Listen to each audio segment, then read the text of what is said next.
up, guys? This is the Everything Anything podcast with your host, Malin. And you already know it's the most unprofessional podcast out there. No set agenda, no set design.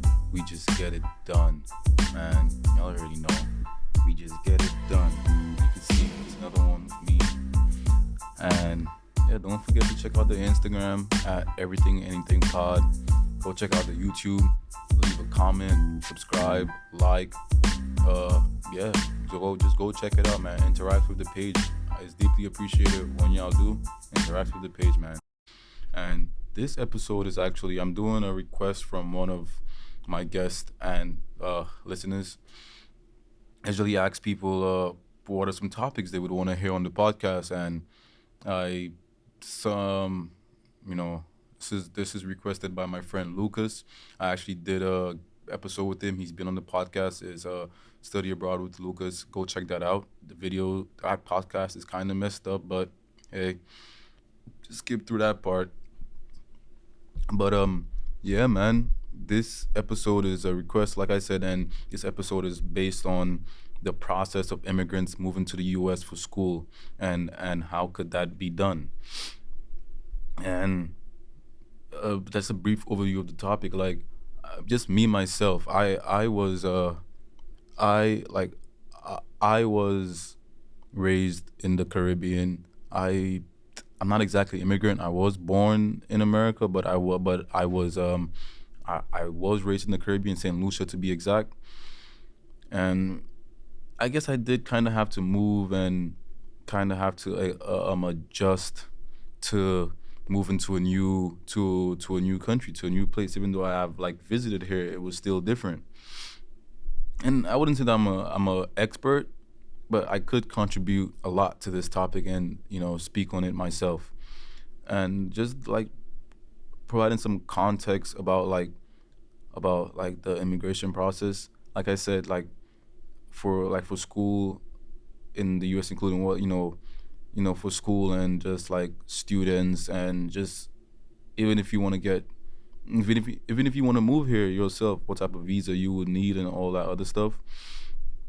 But like, honestly, when I had to move, my experience and I'm gonna tell you kind of like what is a real immigrant's experience. So kind of when I was moving up here, my experience, like I said, like since I was born here, it wasn't really a struggle for me to apply to school and get all of that other stuff sorted, because I'm already an American citizen. So it kind of just went smoothly enough. But I kind of still had to adjust to, and it wasn't specifically for college or for my master's, and that's kind of what Lucas wanted us to kind of wanted me to discuss, is like the process of moving to the U.S. and possibly for school. And it so there are a whole bunch of visas available for students, and we could cover a few. There are several of them, and the most common types are the F1 visa for academic and language students, and the M1 visa for vocational students. There's also the J1 exchange visitor visa for students participating in exchange programs. And I'm pretty sure that's what Lucas had when he came to the U.S., because he's actually from Barcelona. If you go check out that episode, you will find out more. And I'm pretty sure he had the J1 visa. Lucas, let me know, man. But the application process for a student visa can vary depending on the type of visa, the school, and the student's country of origin. But here are some common steps in for the process. So like applying to a school, students must first apply and be accepted to a school. You must, with like before you even you could have the visa in place, but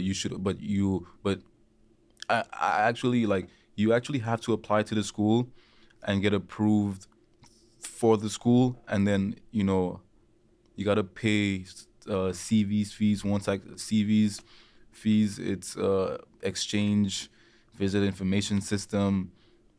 You know what I'm saying? So it's like you pay your fees, then you apply for the visa, because you need that, basically that acceptance letter saying that, hey, I got accepted to the school. I could go, I'm applying for the visa. And then you also got to do an interview. And during the interview, the students must provide documentation to show that they have ties to their home country and intend to return after completing their studies in the country. So you kind of have to say that I'm not just moving to America or moving to whatever country, well, to the U.S. I'm not just moving to America and never coming back home. You got to show that, you got parents there. You have kind of hopefully some type of asset there that you could show them that, okay, I'm not just leaving this behind. You know what I'm saying? Because you kind of have to. They're not trying to lose as another citizen to the U.S. But here's some common challenges, you know, like because the immigration process for students can be complex and challenging. Some common challenges that students may face include financial restrictions, which is obviously a duh. You got to have the money to kind of come to the U.S. We could also talk about like the language barriers, and I mean, if you speak English, you're good. But if you don't speak English, it's going to be a little bit harder for you to kind of adjust to the U.S. because I mean, this is an English-speaking country. You will definitely find other people out there who speak your language, but it will just be hard to adjust to so much English speakers if you really don't know what they're saying. So I definitely get that.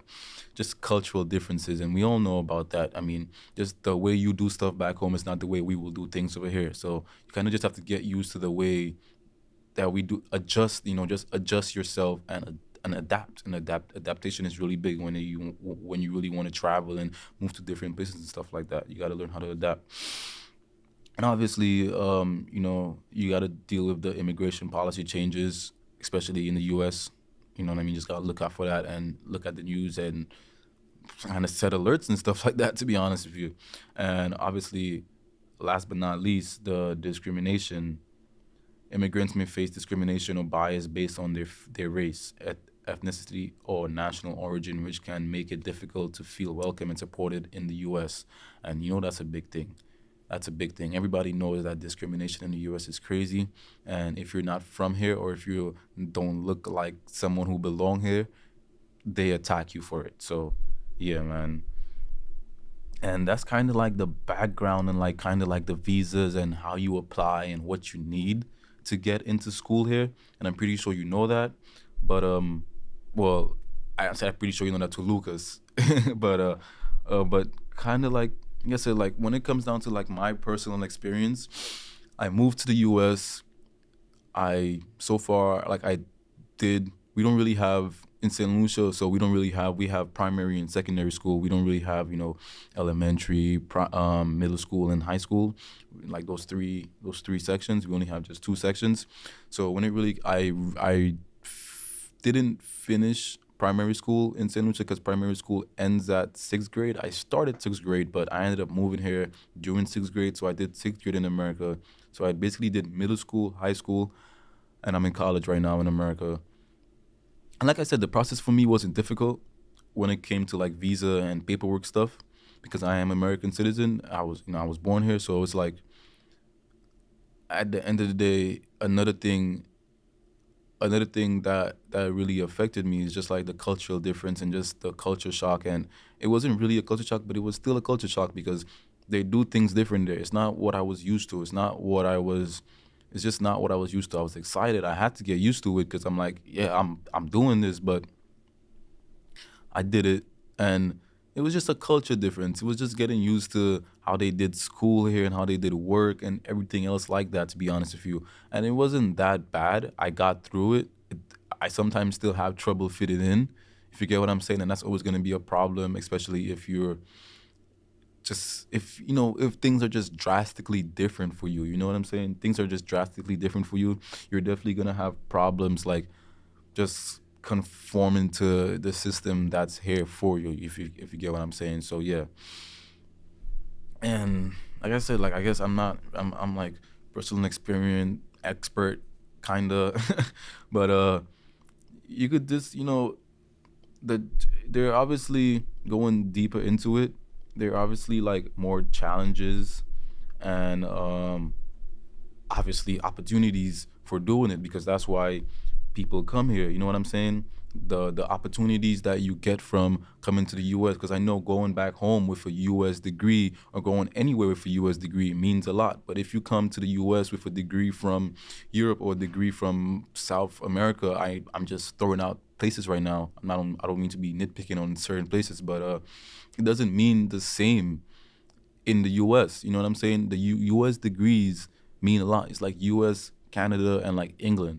You know, you have degrees from those places, and they mean a lot. Like they do mean a lot. But if you got a degree from a lot of other places, it don't really mean shit, bro. You got to redo school, and it's just like a wild system. You know what I'm saying? It's just a wild system. And those are some of the challenges, you know: culture shock, language barriers, homesickness, discrimination, and the financial strain, which we already went through. But opportunities could be like personal growth. Studying in a new country can be transformative experience that allows immigrants to develop independence, resilience, and self confidence. Because, you know, whenever I travel or I go someplace new, it kind of builds up my confidence. I'm like, oh hell yeah, I'm doing this. I'm in this. Like I'm doing something new. You know what I'm saying? It kind of goes both ways. But another opportunity could be like cultural exchange. You know, immigrants have the opportunity to learn about and experience a new culture, which can broaden their perspective and understanding of the world, which is something that I really like doing, because when I travel, I realize how different I am and how different we are. But at the same time, we're the same. The world is so small. That's a 6 hour flight, and you're in a 6 hour time difference. You know what I'm saying? Like shit is different, bro. Like the world is, you realize how small the world is, but you also realize how big the world is. And that's what I like about traveling. And that's like the cultural exchange that I always experience when I go to new places. And that's definitely opportunity. And some other opportunities could be professional development, language acquisition, and diversity and inclusivity. So obviously, with the language acquisition, you could definitely learn and improve your language skills. Um, at that point, you're speaking 2, 3 languages. Your professional development, studying in the U.S. can provide immigrants with opportunities to develop new skills, gain work experience, and build a professional network that could benefit them in the future careers. You know, you move back to wherever your home country is, and you know you could make one call and be like, "Hey, Sam, how you doing, man? You still run that business out there in Texas or New York or whatever the case may be? I need some resources out here in Spain, Barcelona. Hit me up." Simple example, bro. Looking for a Network. delicious and nutritious boost? Check out Maze Tropical Sea Moss. Their wild-crafted fruit-infused sea moss drinks and gel are made from the finest quality fruits and sea moss sourced from St. Lucia, providing you with 92 out of 102 minerals, 12 out of 13 vitamins. These drinks are perfect for starting your day with a burst of energy, refueling as the day goes by, or replenishing after a workout. With passion fruit, guava, and soursop flavors, each drink has a natural sweetener and is a healthier alternative to sugar-sweetened beverages. The sea moss gel, offered in 5 flavors, is a versatile product that can be used as a thickening agent, a binding agent, or even as a face mask. These items are made to order, ensuring that you receive the freshest products available. Try Maze Tropical Sea Moss products today and discover the benefits of sea moss and fresh fruit in one tasty package. Networking is key. Networking is key, number one out there. If you're not with networking, then what are you doing, to be honest with you? But like, and those are just some of the like, I guess like I said, those are some of the challenges and opportunities that you could either go through or gain from um, coming to the U.S. And to be honest with you, there is a lot more opportunities. Like I said, the main opportunity is like the connections that you're gonna make, the connections with people, the connections with friends, and whoever else you meet. The connections with people are most important, especially if you come to college. I know I'm talking super fast right now. Holy crap! But the connections you make with those people in college are gonna last a lifetime if you really cherish them. And you, like I said, because if you're running a business and if you're doing things, you're gonna need those resources. You're gonna need those people in the long run, and having those people here are is is to benefit you. It's to benefit the company. It's to benefit not the company. Well, the company if you have a company. But me and my capitalist mind, man. But it's to benefit you. It's to benefit what you're trying to do, especially if you're trying to make those connections and if you're trying to meet those people and if you're trying to and to get things going for yourself and meet new people, and if they have connections out there for you, make those connections for you and just expand your network, expand your field, just expand everything for you, you know what I'm saying? But I guess we could, that's just the opportunities. Like they said, like I said, there are way more opportunities out there, and I think the main one is just the networking aspect. I don't know how many times I gotta say it, but I realized late how important networking is, and yeah, and just moving back to the process, I would say like once you get the visa, because a lot of the times where once you start showing those connections, because your country, going back to where I started to kind of get back on track, your country wants you to show that you're gonna come back. But once you start getting those ties to America, you gotta start getting those visas, you start getting stuff like that, then you could actually start hiring a lawyer to actually, and if you're trying to become a citizen or trying to get your green card or actually try and get a longer visa to actually live out here, you hire a lawyer and start working on paperwork. They start, making things happen for you because you already have those ties to America. You already have an American degree. You've held and probably holding an American visa. So that makes it easier to get your foot in the door in America if you're trying to live out here. And those are that's just going more into the process of that. And I guess I'm gonna move on to like just advice and like resources, and this is the time where I get to like kind of rant. And obviously if you're trying to move out here, you gotta research the school and research what you're getting yourself into, because you should take the time to to compare and research what that school is offering, the programs that they're offering, and if it will align with your professional goals, and make sure to review the admin requirements if you already fulfill them in at your current college, in your home country. You know what I'm saying?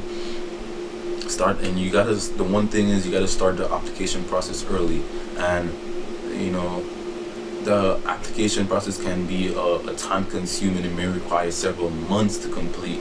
From what I've heard from people, getting a visa to go to different, especially school visas, take months, 2-3 months, especially if you're not on your shit. So it's like start that process early, because that's also where I messed up in trying to go study abroad. I totally forgot about like the applying process and trying to just get things going, and I just totally blanked out and didn't do nothing. And I ended up not going to go study abroad, which kind of sucks, but it's whatever. Connect with other immigrants, which is a good advice, because they relate to what you're going through and you can relate to what they're going through, and it makes you feel kind of safe.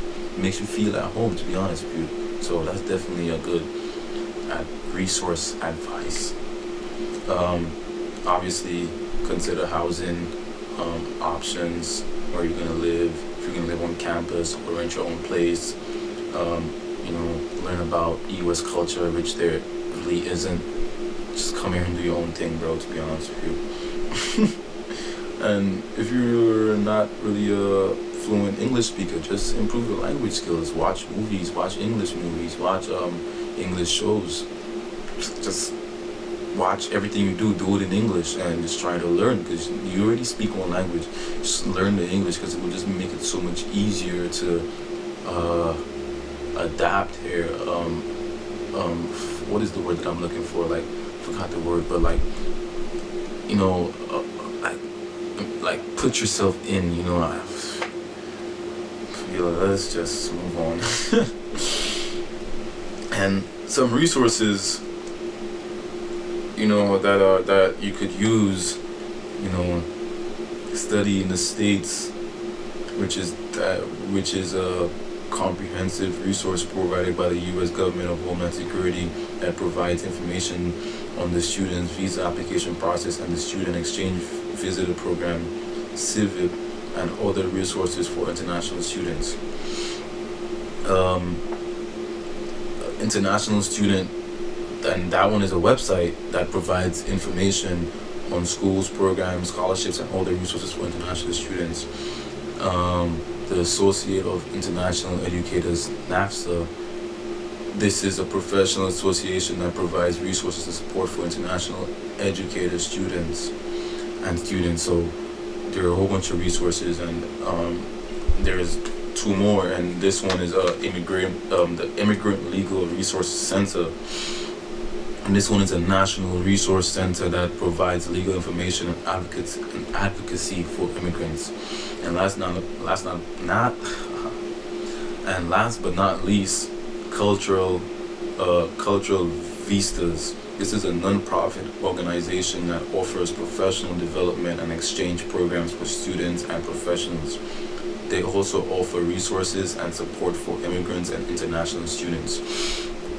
So out of the five resources and just advice that I listed, you could definitely use them. You could definitely use them and adjust to the school life and everything that's out there. And if you're trying to actually like move here, like I said, this is a way into that. This is a coming to school here, trying to make those connections in school and get those people that could help you.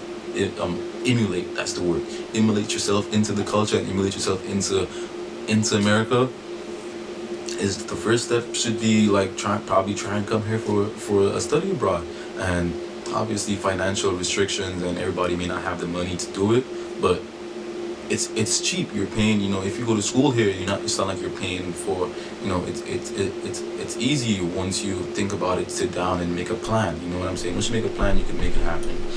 But and then if you're I kind of did it in a school aspect, but if you're trying to actually move here for good and actually live here, then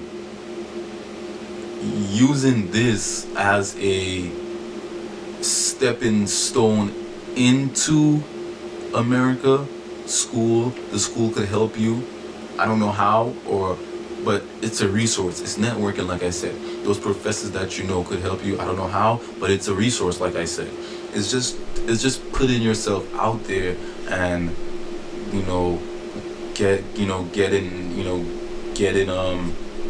using those resources and those networks that you will make when you actually come to school here. And this is a way, because the question was really focused about the process of moving to the U.S. Possibly, and he did, Lucas did say possibly for school. Like I said, this is a topic suggested by my boy Lucas. Go check out that episode with him. It's called Study Abroad with Lucas, and there will be another episode with him once I go to Barcelona, man. But yeah, much love, Lucas. But yeah, man, the process it's very tedious, and I wouldn't say difficult, but more tedious than difficult. And like immigrating to the US for school can be a challenging yet rewarding experience. And some of the challenges like we discussed earlier include culture shock, language barriers, financial strain. But while the opportunities could include personal growth, cultural exchange, and personal development, it's important to research the school, start the application process early, connect with other immigrants, consider housing options, learn about the U.S. culture, which, like I said, there isn't really none. Come here and do your own shit. And if you're not really good at English, really just improve your language skills. And there are also many resources available to help immigrants, like I stated earlier, including study in the States, international student, NAFSA, ILRC, and cultural vistas. And if you're considering moving to the U.S. for school, I really encourage you to to reach out to these local organizations and reach out to, to the school itself and tell, so they could kind of like, you work with you and you work with them and make the process easier, make the process of emulating into this culture easier for you, if you get what I'm saying. So it's always a good thing to reach out and make it easier for yourself that way, to be honest with you. And yeah, thank you for at least listening to this episode on immigrants, and thank you for Lucas for even sending this out. My process of moving to the U.S. and immigrating here was definitely different than somebody obviously who doesn't hold a U.S. citizenship. You know what I'm saying? For like immigrants, it's definitely different. My process was definitely easier, and I'm not really, like I said, an expert, but I do have personal stories on moving here, and it's not a hard process. It's not a, when it comes to like paperwork wise, government paperwork, that's the only part you gotta really worry about, and like financial stuff. But if you move in here, you could definitely get a job, and once you have a job, bro, shit is gonna go good. Just support yourself, maintain your shit, maintain yourself. But really the hard thing about it is just, like I said, the paperwork and financial strain. But everything else is pretty much easy, bro. You move here, you like, the US is made up of different cultures. You're definitely gonna find a place for you. It's not gonna be just, it's definitely discrimination a lot. A lot of people tend to find themselves in that same kind of circle that they're in. If you're, let's just say if you're Spanish, you tend to line around more Spanish people. If you're, if these people speak a certain language, speak French, you would probably tend to migrate to those people who speak French. You know what I'm saying? So it's definitely like easier it's definitely easier in that sense. My ear is itching me. But it's definitely easier in that sense. And I guess makes it a little bit easier for you too. But like I said, that's all stepping stones for if you actually want to live here and actually like you use those networks that use those, or even if you want to use those networks back home, because like I said, networking is key, and that should be the main thing why you should even want to come out here, to be honest with you, bro. There's nothing like that should be the main reason. But I think this will be it for this episode. Shout out to Lucas for sending in this topic.